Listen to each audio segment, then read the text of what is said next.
Bonjour à tous et bienvenue sur ce tutoriel où on va apprendre à réaliser un petit slider d'image en CSS et on verra une deuxième version un petit peu plus évoluée avec du JavaScript. Et enfin, je vous présenterai quelques bibliothèques de JavaScript pour aller encore plus loin. Donc pour notre premier essai, on obtiendra ce résultat avec les petits boutons juste en dessous du slider et les images qui défilent de cette manière. Donc je vais voir rapidement le code avec vous. Donc là j'ai ma page HTML sur mon éditeur de code avec mon document type. J'ai simplement linké ma fiche de style CSS et la fiche de style, la fiche JavaScript pour la prochaine étape. Alors tout d'abord, j'ai une première div avec la classe SliderContainer. À l'intérieur de cette div, on a une seconde div avec la classe Menu. Et c'est là où on aura nos trois petits points, donc avec l'élément label, un for, slide.1, slide.2 et slide.3. Donc je vous invite à mettre pause si vous voulez reprendre le code plus longuement. Ensuite, après cette div, on aura un input et une image. Donc l'input avec la classe slide_input et un ID slide.1. Donc avec le même que juste ici. C'est de type radio avec le name slide et checked. Donc parce que c'est le premier qui est actif. Ensuite on a l'image avec la classe slide_image, img pardon, et avec la source vers notre image. Et donc là on a la même chose avec la même classe slide_input, cette fois l'id slide.2 de type radio avec le name slide vers notre deuxième image pour l'img et enfin la troisième pareil avec le changement slide.3 toujours de type radio avec le name slide et vers l'image qui est sourcée vers notre troisième image et enfin on referme notre première div. On va passer ensemble sur le style.css juste ici. Donc on a du CSS assez classique pour la mise en page avec le HTML, le body pour la largeur à 100%, la hauteur à 100%, pas de marge ni de padding. En ce qui concerne l'image, elle a une max width de 100%. Enfin on arrive sur le slider container, max width 800 pixels. La position elle est relative avec une marge auto, une hauteur de 350 pixels et overflow hidden pour pas que notre image vienne dépasser du container.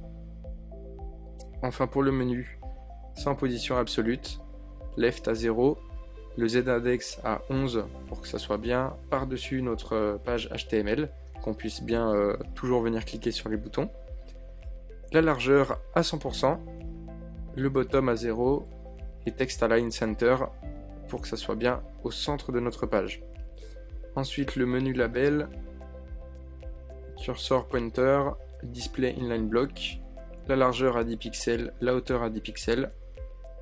On a mis une petite couleur de background, le border radius à 50 pixels et margin 0, 0.2 EM et 1 EM.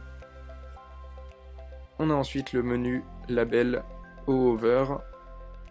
Donc on a le background différent. Donc quand on vient passer la souris par-dessus les petits points. Le slide input, l'opacité elle est à 0. Slide img, on a une largeur de 100%, la hauteur à 300 pixels, la position absolue, 0 en top, left à 100% et le z-index à 10 pour être en dessous de notre z-index qui est à 11. La transition left, donc pour que ça aille sur la gauche, 0 et 0,75 secondes. Et enfin, le petit hack ici, c'est l'utilisation du sélecteur CSS checked, juste ici, et les balises input. Donc c'est ce qu'on retrouve dans notre code HTML, avec ici checked pour le premier, et nos trois inputs juste ici. C'est donc ça le petit hack pour avoir simplement du HTML et du CSS pour avoir un diaporama vraiment léger. Et donc on a left à 0, z-index à 100 pour que ça soit au-dessus de tous les autres. la transition left 0,65 secondes et ease out pour avoir la petite animation. Et ce qui nous donne donc ce petit sélecteur d'images. On va maintenant voir ensemble la deuxième méthode avec du JavaScript qui est un petit peu plus compliquée. On va le voir, c'est assez simple. Pour la seconde méthode, cette fois avec du JavaScript, on peut donc voir que notre slider est un peu plus sympa avec les sélecteurs sur les côtés, avec les petites animations au passage de la souris et les petits changements entre les images sont quand même plus sympas et on peut même venir afficher un petit texte juste ici avec chacune de nos images. Donc pour ça, on va se rendre de nouveau sur notre éditeur de code et comme vous pouvez le voir, ça ressemble un petit peu au premier mais c'est remanié. Cette fois donc on a une div principale ici avec slide container, avec la classe slide container, et dans cette div on a trois divs différentes pour donc nos trois éléments, et aussi on a la classe ici suivant et précédent avec l'animation au clic qui sera utilisée dans le JavaScript. On reviendra dessus juste après. Donc la première div avec la classe custom slider fade, on a la même classe pour nos trois divs. Ensuite on a une div avec la classe slide index 1 sur 3, 2 sur 3, 3 sur 3. C'est en fait l'index qu'on vient retrouver ici en haut à gauche, qu'on peut voir changer avec chacune des images. On a ensuite notre image avec la classe slide.img et la source comme précédemment vers notre image. Et enfin on a une div slide.text qui est avec la classe slide.text qui est pour le petit texte à chaque fois qui vient se superposer à notre image.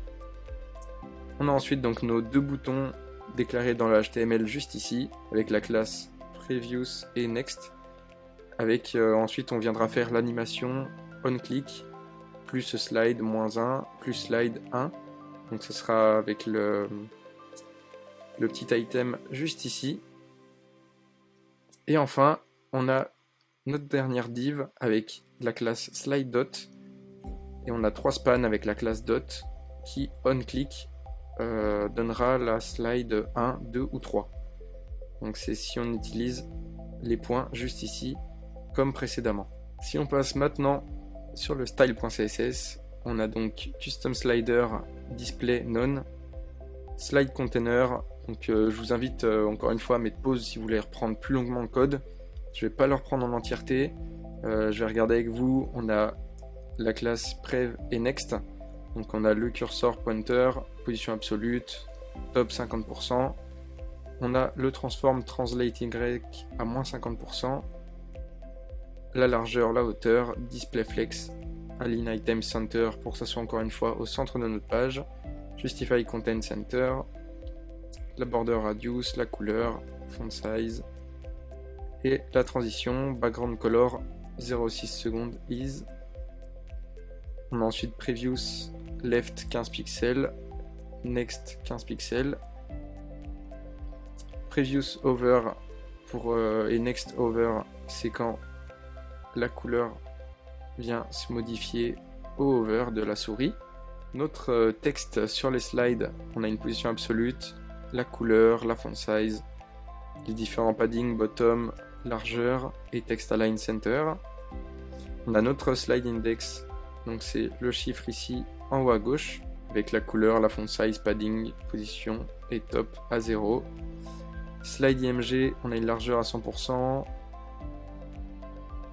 la hauteur à 300 pixels, object fit cover et object position center. Pour les slide dot, text align center, les petits points, donc les dots, le cursor pointer, 8 10 pixels, width 10 pixels également, margin 0 et 2 pixels, background color, border radius, display inline block, transition background color 0,6 secondes is.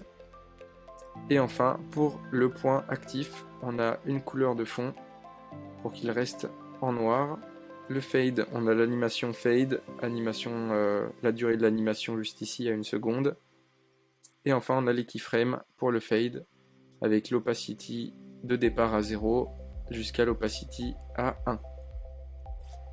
Ensuite, pour le JavaScript, donc, ça va se limiter à ces quelques lignes de code. On a une première variable pour le slide index qui est égale à 1. On a ensuite show slides, entre parenthèses, slide index. La fonction plus slide, entre parenthèses, n, avec show slide, slide index, plus égale n. On a la deuxième fonction current slide pour la slide actuellement. Show slide, slide index égale n. Et ensuite on a cette fonction juste ici. Je vous laisse mettre pause si vous voulez reprendre le code intégralement avec nos différentes variables, les if, for. Au final, avec le JavaScript, ça nous permet de un petit peu moins jouer avec les positions absolutes, d'avoir un slider qui s'adapte à plus de situations et on a plus de fonctionnalités différentes, comme donc les boutons sur les côtés et l'élément actif qui soit affiché. Maintenant, je vais regarder avec vous quelques plugins de diaporama pour créer un diaporama d'image plus facilement. Donc pour accélérer votre temps de travail, vous pouvez également utiliser des plugins JavaScript. Donc un des plus connus, ça va être Bootstrap Carousel. Donc si vous utilisez déjà la bibliothèque Bootstrap, vous pouvez facilement utiliser le Carousel. Donc je vous invite à aller voir toute la documentation sur le site de Get Bootstrap. Vous avez également All Carousel, c'est un classique, ça permet d'aller beaucoup plus loin qu'un simple diaporama d'image. Je vais vous montrer le site juste ici. Donc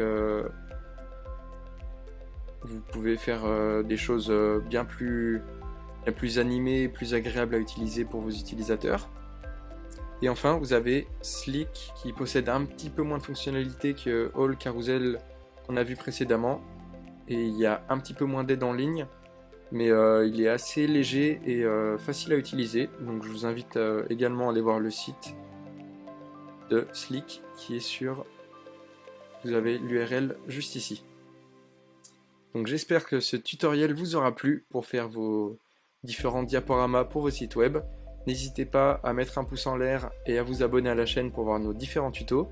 Et n'hésitez pas à déposer un projet sur coder.com si vous avez besoin de développer votre site web. Un développeur pourra vraiment vous faire un site parfait pour vous.